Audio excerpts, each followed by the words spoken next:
Olá, olá, olá! É Lendas para Sempre. E no Lendas para Sempre, sempre trazemos pessoas que construíram suas histórias a partir de muita garra, muita dor, muita alegria, perseverança e, principalmente, com muita fé no dia de amanhã. Hoje, vamos trazer uma pessoa que é super campeã. Campeã, não, tricampeã. Campeão sul-americano, pan-americano e, além de tudo, um brasileiro que nos enche de orgulho. E aí, roda a vinheta!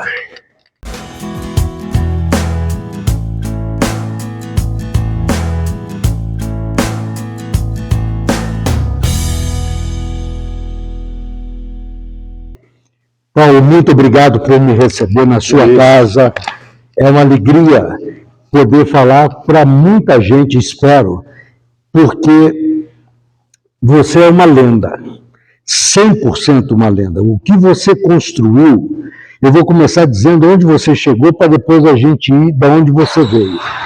Ser tricampeão mundial não é para ninguém. E mais de 10 anos invicto defendendo o seu título. 76 lutas entre amador e profissional. É um cartel brilhante, imenso. Como é que começou? Irmão, antes de mais nada, prazer te receber aqui, a casa do WGP, a casa do kickboxing brasileiro, sede da Confederação Brasileira. É um prazer, realmente. E é isso. Construí uma carreira, comecei lá atrás, um sonho, né? Um sonho do moleque, um sonho de uma geração, né? Eu digo muito que a minha geração teve como seu grande ídolo Bruce Lee, né? Sim. Então todos nós aqui, né, dessa geração viemos de alguma arte marcial tradicional. Eu vim do Kung Fu, fazia Kung Fu e me espelhei muito no Bruce Lee. E depois conheci o que na época era o Full Contact, pelo introdutor do Full Contact no Brasil. Eu faço sempre questão de deixar muito claro isso. O mestre Marcos Túlios, né, o cara que trouxe essa modalidade para o Brasil lá no início da década, finalzinho da década de 70, final mesmo, 78, 79, ali comecinho da década de 80 e tal. E aí depois o Full Contact se transformou no que é hoje, né, no kickboxing, a modalidade de esporte de combate que mais cresce no mundo. Estamos falando hoje aí, pelas últimas estatísticas da WACO, só na WACO, mais de 8 milhões de praticantes. Fantástico, né? Fantástico. Quase 140 países filiados. A Europa inteira reconhecida ou por Comitê Olímpico ou por Ministério dos Esportes. O continente pan-americano trilhando os mesmos passos. Até em primeira mão aqui, nós tivemos agora a reunião da Panam Esportes. A Panam Esportes é a divisão continental do Comitê Olímpico. Ocorreu lá no Comitê Olímpico, na sede do Comitê Olímpico Paraguaio.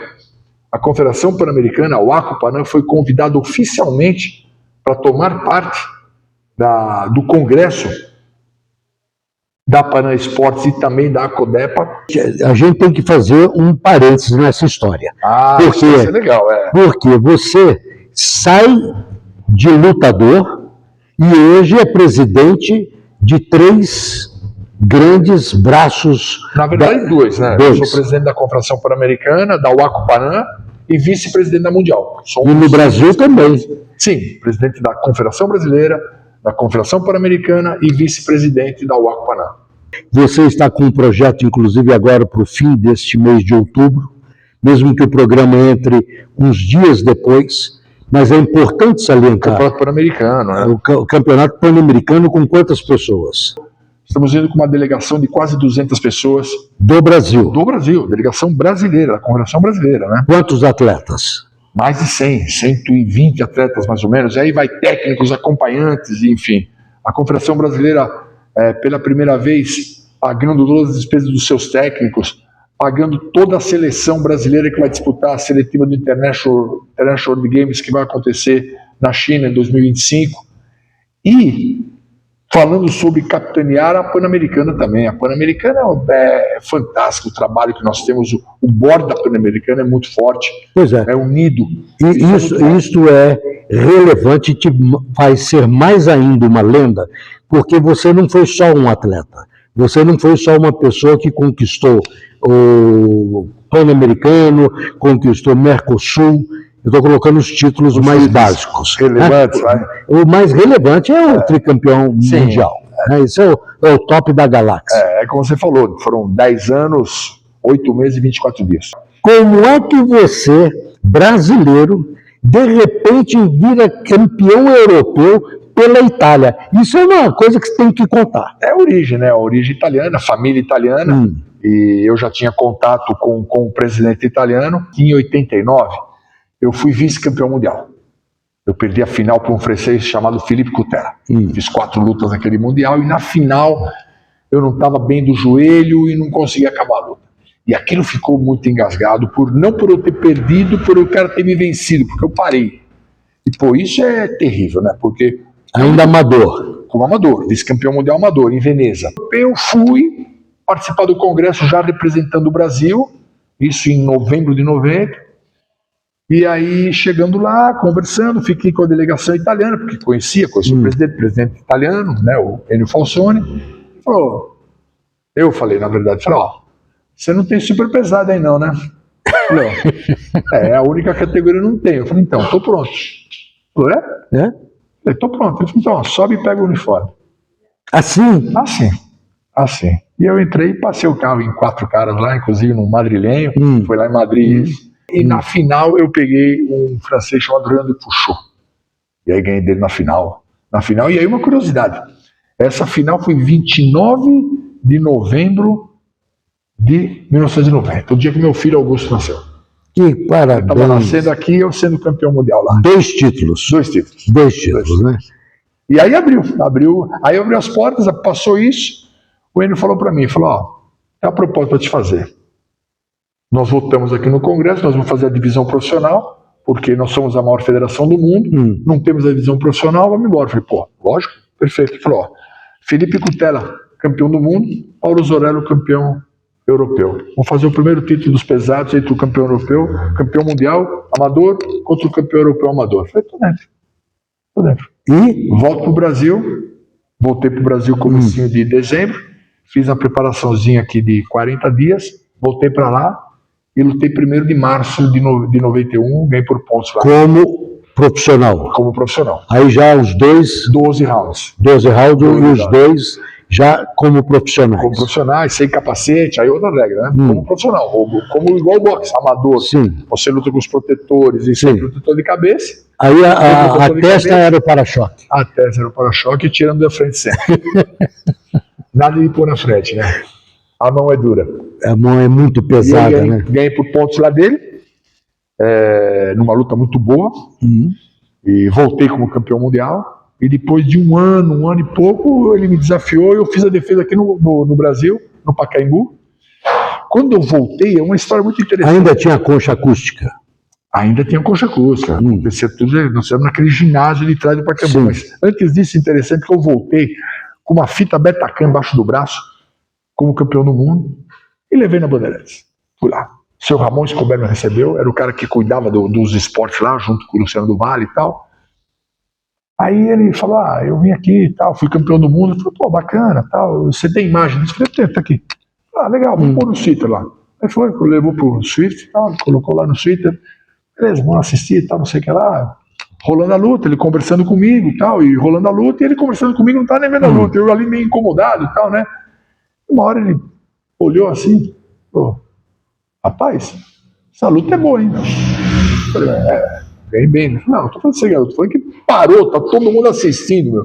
Tinha parado todo mundo, tava todo mundo vendo, né? Mas nós vamos conversar sobre isso aí. Aí começou o relacionamento com a Bandeirantes, e aí tivemos a proposta aqui de fazer uma defesa do título do Brasil contra o Philippe Coutella, no Pacaembu. E aí fizemos ao vivo pela Bandeirantes, primeira vez que a Bandeirantes fez um evento ao vivo de kickboxing, rede nacional. Naquele dia nós colocamos mais de 5 mil pessoas no Pacaembu, lotou o Pacaembu até o topo, né, o ginásio do Pacaembu, e a Bandeirantes foi segunda colocada, perdeu só para a Globo. Fantástico, parabéns. Ali assinei com eles e fiquei a vida. Sempre fiquei na Bandeirantes, Band Esportes, Bandeirantes, Band Esportes. E o Luciano era uma pessoa que incentivava. Sensacional. Né? Uma perda irreparável, na cara da Copa de 2014. Uma pena, realmente. Era gente boa demais, o pessoal chamava de bolacha. Ele era muito nervosão, tal, mas era gente boa. Mas eu tenho muito carinho pelo seu Ramon, que me levou para Bandeirantes e tal. Depois conheci o Maraco também, cara, gente boa, até falecido já o Maraco. Quantas lutas como profissional? Como profissional foram 38 lutas. 38 lutas. 38 lutas. Eu sei que tem um tropecinho ali, mas é uma besteira. É uma besteira, vamos falar daqui a pouco. 37 vitórias, uma derrota, 30 nocautes. 30 nocautes. 30 nocautes. Paulo, diz para mim, a preparação, porque nós vamos voltar à parte política que você coordena, mas é importante que as pessoas conheçam o atleta também. A preparação de um título, quanto tempo leva? Você falou 40 dias. Não, 40 dias eu fiz uma preparação física no Brasil. No Brasil. Eu fiz minha preparação de pré-luta, camp de luta na Itália. Na Itália. Na Itália, em Roma. Quantos rounds de preparação? São 8 semanas. 8 semanas. 8 semanas, geralmente 6 a 8 semanas, eu gostava de fazer 8 semanas, a não ser que eu tinha alguma lesãozinha ou alguma luta próxima, a gente reduzia para 6. Mas sempre 6 a 8 semanas, com 3 sparrings por semana. Quantos rounds de treino? 12 rounds de sparring, fora o resto. Você gosta de matemática para contar essas histórias? Muita. Então, 3 sparring, 12 rounds com cada um no treino. 8 semanas, 24 sparrings por 12. 24 por 12. Por 12 rounds. Se fosse por 10, seriam 240. 240 mais 24, 264. 264. Para uma luta. Para uma luta. 264 rounds de preparação para uma luta. Sim. Vamos arredondar. Você falou que foram 38. 38 lutas. Vamos falar em 40 para simplificar para quem está nos vendo. Por título mundial, 40 lutas. 38 lutas. 38 lutas. Não por título mundial, perdão. Lutas profissionais de 12 rounds. Sim. Algumas acabaram antes, 30 nocautes. A grande maioria acabou a ter alguns nocautes no primeiro round, inclusive por defesa de título. Tá, mas a preparação... Falando a preparação. A preparação sempre ali. Sempre ali. Ok? Se são 30, 40, vou arredondar 40 para simplificar. 40 por 250, vai. 40 por 250. Estamos falando em 10 mil. 10 mil. Round de preparação. Isso. Tá? E na preparação troca de golpe também. Troca de golpe, não tem jeito. Né? Não tem jeito. Ele quer provar que ele é competente, senão também for uma galinha morta, não é só isso, né? Você tem o fato de, por exemplo, o sparring, geralmente você busca, né? Você tem os caras de preparação, né? Que são aqueles companheiros, até, se você me permite, mandar um forte abraço para 2 caras que tiveram comigo a vida, né? Que é o Ricardo Jacó e o Nilson, mas ninguém vai saber o que é o Nilson Tyson, né? Aqui do Ipiranga. Tiveram a vida comigo aí e seguraram a bucha aí da carreira, fazia a preparação fina que a gente fala, né? E a gente trazia outros sparring juntos, tal. Semelhantes à característica com quem você ia lutar. Exatamente isso. Fantástico. 10 mil rounds. 10 mil rounds, o mínimo aí a gente está falando. Por aí vai. É uma vida dentro do ringue. É uma vida dentro do ringue. É uma vida isso dentro do ringue. Isso nós estamos falando só... de preparação. Não, isso eu estou falando, estamos falando só de kickboxing. Sim. Não esqueça que foram 38 de kickboxing, mas foram mais 38 de amador, mais 18 lutas amadoras de kickboxing, mais 18 lutas amadoras de boxe, mais 2 lutas profissionais de boxe. E no boxe o bicho pegava, a gente fazia menos rounds, fazia 5 rounds, geralmente, né? Mas eu te digo que o sparring de boxe é muito mais duro que o kickboxing, né? Porque você tem 75% a 80% dos golpes jogados dessa linha para cima, né? Sim. São mirados à cabeça, né? Você é um privilegiado de nunca ter tido sequela. Eu me cuidava bem, né? Sempre me cuidei bem. Eu sempre fui um cara muito veloz para a categoria, né? Na parte do boxe, por exemplo, que tinha muita gente treinando, eu tive a felicidade de treinar no Pirelli. Talvez uma das maiores escolas clubes, não escola, né? Clube. Quando você fala escola, você tem a escola do Pará, a escola da Bahia, que é muito forte no boxe, né? Mas como clube, como equipe, o Pirelli foi o maior do Brasil, sem dúvida, né? E ali tinha como técnico principal Antônio Carolo, cara de 6 Olimpíadas, 6 Pan-Americanos, acho que 8 mundiais, uma história fantástica. Servir Oliveira, a primeira medalha olímpica do Brasil, 68 no México. Que levou anos e anos para se conseguir uma outra medalha. Sim. É um pioneiro, vamos dizer. Pioneiro, né? E aí, infelizmente teve uma cabeçada que abreviou a carreira. Senão era outro mundial. Sem dúvida, ele era um craque, né? E aí, lá no boxe, a gente tinha lá pelo menos 6, 7, 8 caras que flutuavam na categoria de meio pesado, pesado e super pesado. Então o sparring comia solto. Eu te pergunto, por que migrou do boxe, que você começou no boxe? Não, comecei no Kung Fu. Ah, é? Aí você foi para o boxe. Aí eu fui para o kickboxing, né, junto com o boxe, os dois. Eu usei o boxe para minha preparação no kickboxing. Eu sempre quis ser um artista marcial. Eu sempre tinha para mim que a luta... Na verdade, assim, é uma história muito interessante. Por que eu fui pro full contact, né, na época, né? Eu fazia Kung Fu e recebi o convite para participar do primeiro campeonato brasileiro de Kung Fu. Né? E tinha um cara que era o cara do evento que chamava-se Nelson Hermes. Era um cara de quase 2 metros de altura, um alemão gigante. Só um instante, quase 2 metros. Você também beira. Eu tenho 1,94. Então. Mas era um cara muito grande, Jorge. Quando eu falo grande, pra você ver, eu falar que o cara era grande. Era grande.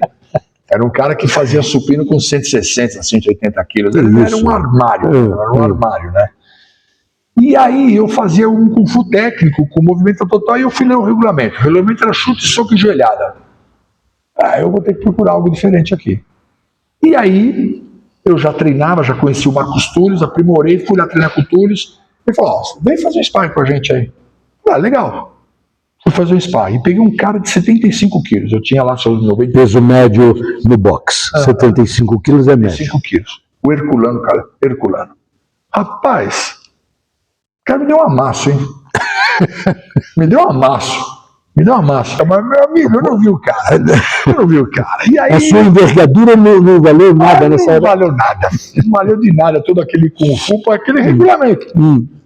Aí fui lá, desci, mas falei, mas pra subir, ele falava, vem, aí fui, peguei o gosto, falei, me achei, é isso que eu quero, chute de soco e tal. E aí, me criei no Full Contact, fui pra Europa, ganhei, aliás, fui pro Campeonato Brasileiro, passei o carro em todo mundo, inclusive nocauteei o Nelson, nocauteei de forma sensacional, fiz 4 lutas nesse evento, 3 no pesado e depois uma no absoluto, todas por nocaute, e aí fui pra Itália a primeira vez. Aqui está. 6 lutas você fez em um ano. 95. 95. Foi meu ano. 5 títulos mundiais, 5 defesas de título mundial. 6 lutas num ano. Uma diferença de um título mundial para o outro, 30 dias. É admissível? Então, ocorreu o seguinte, né? Por exemplo, essa diferença de 30 dias que eu te falei, né? São as janelas da vida, né? Veio um americano chamado Zane Reynolds, foi a primeira luta nesse espaço, finalzinho de abril, depois a outra foi no finalzinho de maio, né? E era um cara que ele era partner do Van Damme, veio e tal, desafiou, era um americano muito duro. E aí tivemos uma encrenquinha na coletiva que eu fui dar a mão para ele e virou de costa. Eu ao vivo na Bandeirantes, fiquei com a mão, olhava pra câmera, fazia a mão, não sabia o que fazer, né? Ficou no ar. Fiquei no ar, né? E ele, virou de costa, ficou ali, muito engraçado isso, embora. E aí... Provocação. Opa, total. Aí começamos a luta, tal, ele tinha um defeitinho, no meu andar ele saía sempre pra minha direita e ele dava um passo em diagonal pra tentar colocar um chute, tava achando distância pro chute. Eu fiz uma... Andei, fiz outra, andou, falei, na terceira ele vai morrer. Só fintei, ele andou, peguei a direita, caiu morto. Primeiro round. Né? Ok. Passou isso. E aí esse cara fez 12 rounds. Meu amigo. Um particular interessante. Acabou a luta, tal. O técnico dele, Hans, amigaço até hoje, tal. Ganhou por pontos. Ganhei por pontos. Fizemos a luta ali, tal, acabou por pontos, me moeu, né? Mas fiz um lutaço com ele, uma luta muito dura, mas bem boa mesmo. E aí estamos comendo uma pizza. Essa luta foi na Praia Grande, num centro lá, Centro Esportivo Mourão, da família do prefeito Mourão ali, a Bandeirantes ao vivo e tal. E a gente comendo uma pizza e tal, e eu assim, cara. não me aguentava, né, meu? Não aguentava. Esgotado. Olho roxo e tal, tinha sido dura. E aí o Hubert deu uma cutucadinha assim e falaram em alemão os dois, né? Eu falei mas o que ele falou? Ele falou, ele falou que ele passou 12 rounds tentando fazer você dormir. Você não vai fazer pouco cara dormir agora, né? 12 rounds tentando, não conseguiu. Tá certo. Esse virou um parceiro, veio depois pro Brasil fazer alguns camp de treino, lutou com o Peter Hertz, é parceiro. Mas eu continuo sem entender. 6 lutas em um ano, tendo uma de 12 rounds. Aliás, subiu para quantos quilos acima? Eu lutei com 100 quilos ali, 103 na verdade. 103. 9 quilos acima da categoria. Da minha categoria original. Aí você tinha que perder esses 9 quilos para poder voltar mas eu ficava, no pesado. Eu não tinha dificuldade de perder peso primeiro. Né? Aliás, não tinha dificuldade até os 600 gramas finais. Aqueles 600 gramas, meu amigo, parecia que grudava no corpo. O cara fala, bom dia. Eu falo, só se for pra você, né? Passando fome, treinando que não xarope. Mas não diminuía a sua potência em termos de punch, de pancada. Mas é do jogo, mas é muito próximo. É isso que eu estou querendo. Eu fui um cara que sempre flutuei lá em 98, 99. Esse era o peso ideal para você. E você lutava abaixo. Pra você ter ideia, as minhas últimas 7 lutas, eu lembro muito bem disso. Eu sempre pesei entre 97 e 97,5. Pesava 94,100 e ganhava só 3 quilos. E lutava bem pra caramba. Isso é característica de atleta. Sim. Tem cara que fala assim, eu adoro isso. Eu falo, eu, por exemplo, eu não comia no dia de luta. Eu só almoçava. Lutava sempre peso pesado, sempre luta final, título, lutava, sei lá, 11, meia-noite, praticamente jejuava. Eu gostava de lutar com fome. Com fome? Com fome. Porque você já ia com fome pra cima do adversário. Talvez. 30 nocautes, você já estava com a fome ali resolvendo o problema. Para se alimentar, né? Sei lá, isso é característica, né? O ritual de fazer, de arrumar a mesma sunga, todas as defesas, a minha primeira sunga, uma sunga vermelha do primeiro título mundial, lutei, fiz as 18 defesas com ela.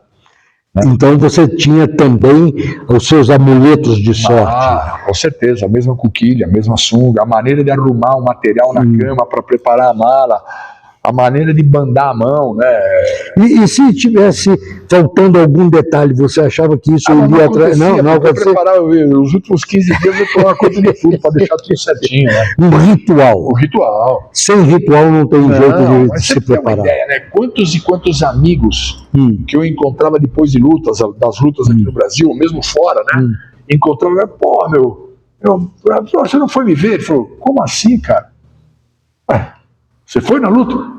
Eu fui no vestiário, cara. Dei um abraço no vestiário. Eu falei, na hora que fazia a mão, apagava. Dentro da luta. Só na luta, concentrado, focado. Fantástico. Foco total. Total. Eu lembro uma cena interessante de um repórter da Bandeirantes. Eu já estava no ringue.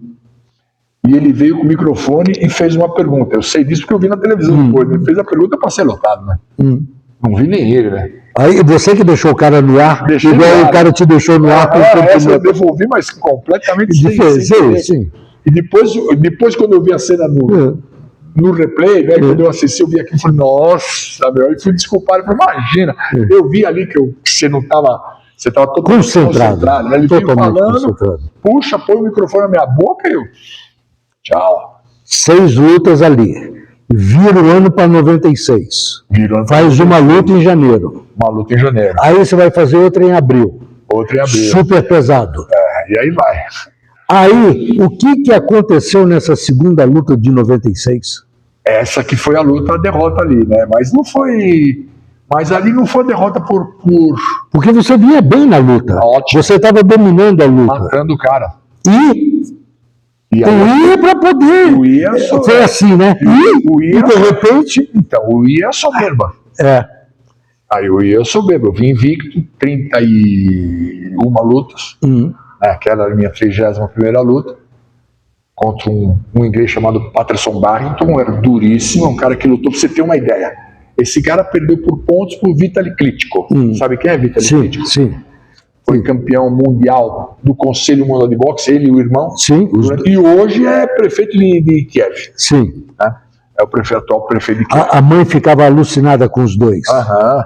Então era um cara duro, 2 metros. E esse cara perdeu por pontos. Aí eu vim aqui, ginásio Ibirapuera, 3 televisões ao vivo, tal. Primeiro round chutou, meti o cotovelo, chute direito, meti o cotovelo, sentiu, o segundo round pus a mão, caiu. Falei, não, tá muito bacana, vou dar uma dominadinha aqui, ficar mais na TV, né? Parecer patrocinador, negociado. Passou tudo isso na minha cabeça no intervalo. E passa. Passa, ali não deveria passar. Não deveria passar, mas ali eu tava achando que eu era o Superman, né? Eu vou te contar uma história hoje que eu ouvi do Meligeni. É que ele ganha o primeiro título dele, né?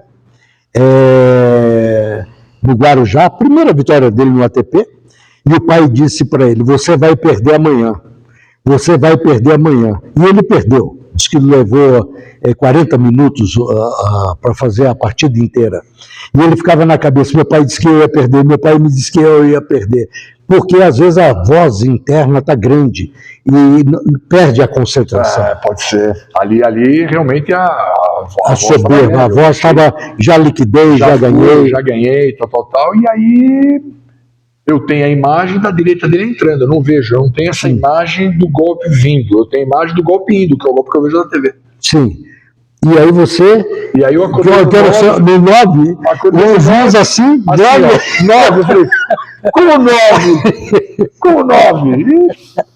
E foi. Mas aí voltei, fiz mais 7, ganhei as 7, todas por nocaute. Sim. Foi só um tropeço. Foi só um tropeço. É para poder voltar à realidade, botar o pé no chão e compreender o que esporte tem surpresa. Mais preparado que você esteja, às vezes acontece. Eu acho que não é surpresa, hein? Não? Eu acho que não é surpresa. Você tem alguns esportes que dificilmente não dá lógica. Você tem alguns que não dá lógica. Você pega, por exemplo, futebol. Nós vamos enfrentar aqui 20 casos do time tá amassando e toma um gol lá aos 48 do segundo tempo. Né? Basquetebol, isso não acontece. O melhor time sempre ganha. Voleibol, isso não acontece. O melhor time sempre ganha. Na luta, você tem o cara que o cara fala assim, o tabuleiro de brinca, né? O se pega, né? Pô, se pega, quero se pega, não pegou de ninguém, né? Não. Porque o se pega não pegou, né? Sim. Então não tem essa. Mas aí é o seguinte, né? Quanto será que esse cara estudou? Quanto que o Patterson estudou que eu estava baixando a minha esquerda na volta do meu jab? Quanto ele estudou isso? Um monte. E eu depois vi isso. Porque eu vi um nocaute e falei, caraca, esse defeito eu não posso cometer. E aí mudei. E não fiz mais isso. Mas ela estava baixando a volta. Por quê? Porque eu era muito grande para a categoria. Sempre foi muito grande para a categoria. Muito longo. Eu tenho, para você ter uma ideia, eu tenho 1,94, mas tenho 2,6 de envergadura. É grande. Eu tenho uma envergadura avantajada. Então eu deixava os caras muito longe. A modalidade full contact permite isso também, que é chute somente acima da linha da cintura. Então, permite, quando você não tem o chute nas pernas, você lutar numa distância maior. Então, eu tinha essa vantagem. E eu acostumei a bater e dar uma relaxadinha na esquerda. E nesse jab, eu jabiei, o cara veio para dentro do meu jab. Ele recebeu batendo. E aí, quando você viu, já estava em 9. Pegou aqui, ó. Não sai com machucado, não. Não saí com roxo, zarado, do jeito que eu tô aqui, sai lá. Pegou aqui, ó, cortou, né? Pinha, carota. Acordei no 9. Agora ri, mas na hora é uma frustração. Cara, é como se tivesse caído do avião. Nem viu. Nem vi passar.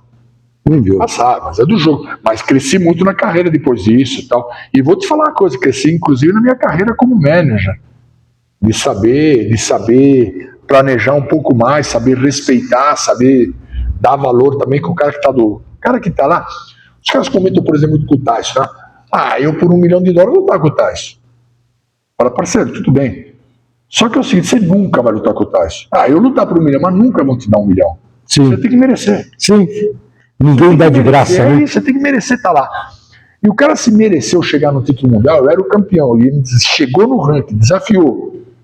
E mereceu. Ele tem mérito. Pô, tem mérito, então, claro. cara, perigosíssimo. Claro. Perigosíssimo. Claro. Então, E você já contou até que a luta dele no boxe. Entendeu? Né? É isso. Fantástico, fantástico. Entendeu? Como dirigente, porque a sua carreira é brilhante em todos os aspectos, e raramente um atleta vai para o outro lado. Eu não vejo muitos exemplos de quem foi um lutador e virou dirigente. É raro. Eu acho que isso é uma. Eu acho que, Jorge, isso eu acho que é uma tendência. Eu vou até te dar um exemplo agora. O judô paulista está sendo liderado agora por Henrique. Mas são exceções, né? São exceções. Exceções. Mas eu acho assim, veja bem, eu não estou dizendo que deve ser nem um lado nem o outro. Não deve ser uma obrigatoriedade, mas também não deve ser uma exceção. Sim. Você pegar, por exemplo, um bom técnico de kickboxing, não ter passado por uma carreira de kickboxing é muito difícil. Porque ele precisa ter a vivência, né? Ele precisa ter a vivência. Não tem jeito. Alguns esportes, sei lá, você tem alguns técnicos de futebol que não foram grandes jogadores, e são bons técnicos. Sim. São excelentes técnicos. Mas eu acho que esporte de contato é muito difícil. Boxe e kickboxing, principalmente, é muito difícil. Você tem que passar pela experiência disso aqui, entendeu? Saber, filho, eu vou te contar um caso, que é interessante. Estou fazendo uma luta de boxe amadora com um cara chamado Carlos Barcelete. Tinha 2'2" de altura, era uma seletiva. Ah, não, a seletiva eu ganhei dele depois. Exatamente isso. Era a minha segunda luta dele. Segunda luta com ele. Ganhei a primeira luta dele no Campeonato Paulista e depois chamaram a gente para seletiva para o Sul-Americano. Quem ia para a seleção brasileira defender Sul-Americano pelo boxe, né? E aí o cara se preparou para essa luta. Se preparou. E meu amigo, no primeiro round ele me amassou. Tipo liquidificador. Eu não entendi o que aconteceu. Me amassou.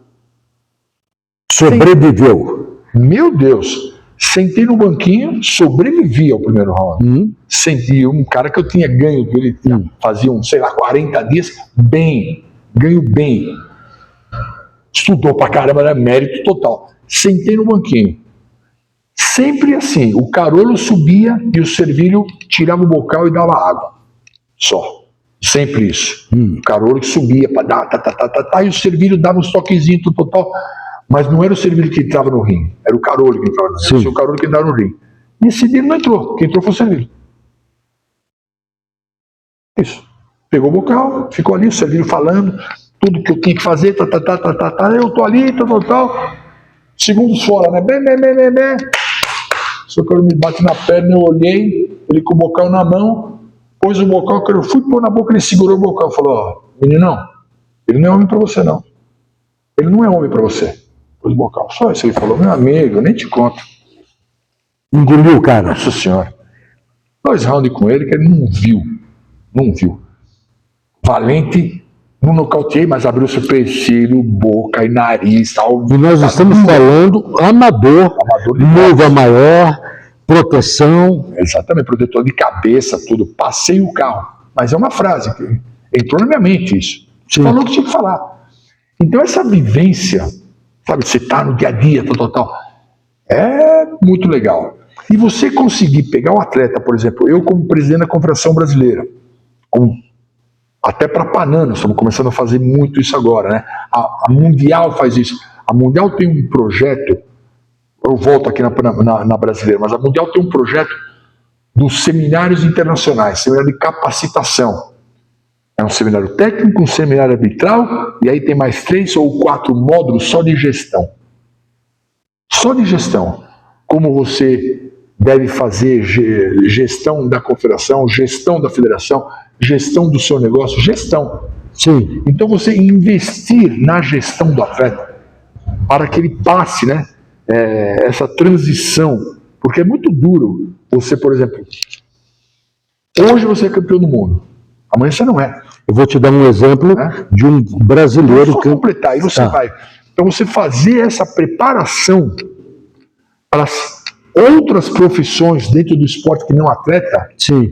você ser professor, treinador, preparador físico, gestor, árbitro, já citei 5 profissões aqui, personal trainer, 6, personal fight, né, que é hoje está muito na moda, estamos falando de 6 já profissões, que não seja atleta.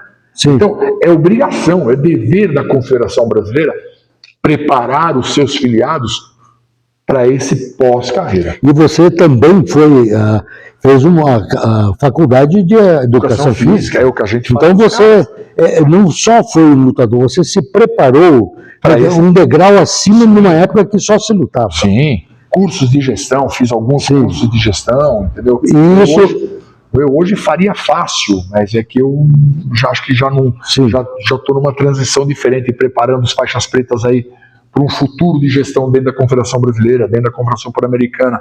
Mas, por exemplo, você fazer uma faculdade hoje de gestão é bem legal. Sim, claro, e deve se fazer. Todo mundo, porque a carreira passa, mas o conhecimento não. Sim, sem dúvida. Nós temos o exemplo de um ex-campeão mundial brasileiro, que hoje, na disputa dele, ele foi impedido, perdeu, né, em seguida, 3 meses depois, e hoje trabalha como braçal na Bahia. Quer dizer, muito triste, né? Quem é esse? Se eu não me engano, no Sertão. Ele foi craque.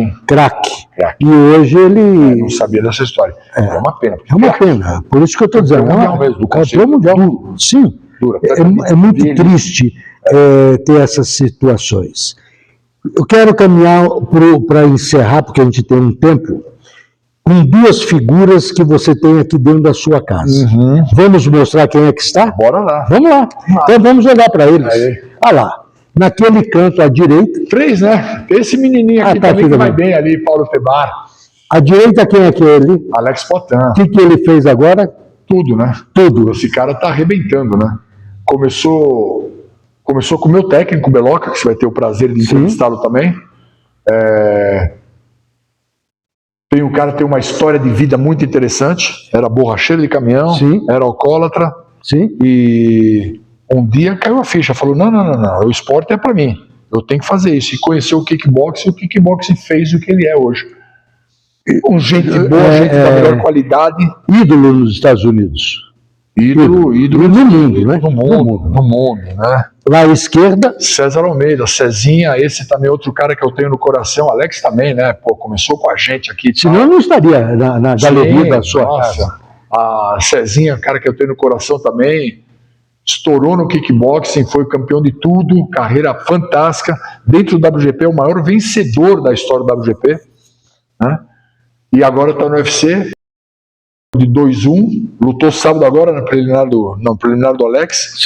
Ganhou muito bem e assinou um contrato para 6 lutas. Nós falamos logo após a luta, falou, Zorelão, mudei minha vida. Muda esse sorriso para lá, aí que a câmera tá para lá. Mudei minha vida, é isso aí, Cezinha, é isso aí. E aqui o Paulo Tebar, atleta mais jovem, não tem uma carreira internacional muito grande, mas craque também dos 60 quilos, 64, bicampeão do WGP. Eu acho isso fantástico, você homenagear pessoas que são importantes. A ideia dos meninos aqui também, ideia do Paulinho, ideia do Buza, da galera que gerencia aqui o WGP. Mas eu acho importante que falta um ali. Eu tô lá, eu lá. O chutão lá. O chute lá, tá. É que tá muito novinho, tá com cabelo. Título mundial, tem 30 anos isso aí, passa, cara, e a gente tá aqui, né? Tá aqui, firme. Eu quero te agradecer muito. Prazer. Eu trouxe um livro para você. Prazer. Eu vou pegar, que eu quero que você leve. É pequenininho, mas de coração. Em reconhecimento à sua jornada heróica e inspiradora. Muito obrigado. Você parece até que já sabia o que estava aí dentro. Foi sem querer. É isso. Muito obrigado, Paulo. Muito obrigado mesmo. Amém. Foi um prazer inacreditável. Igualmente. Você é meu ídolo desde lá de trás. E conversar com um ídolo, a gente fica, às vezes, muito mais sorrindo nos olhos do que coisa. Bem, espero que... Desejo, na verdade, muito sucesso nesse projeto. Já estava lendo com você dentro dele. Obrigadão. Oxe.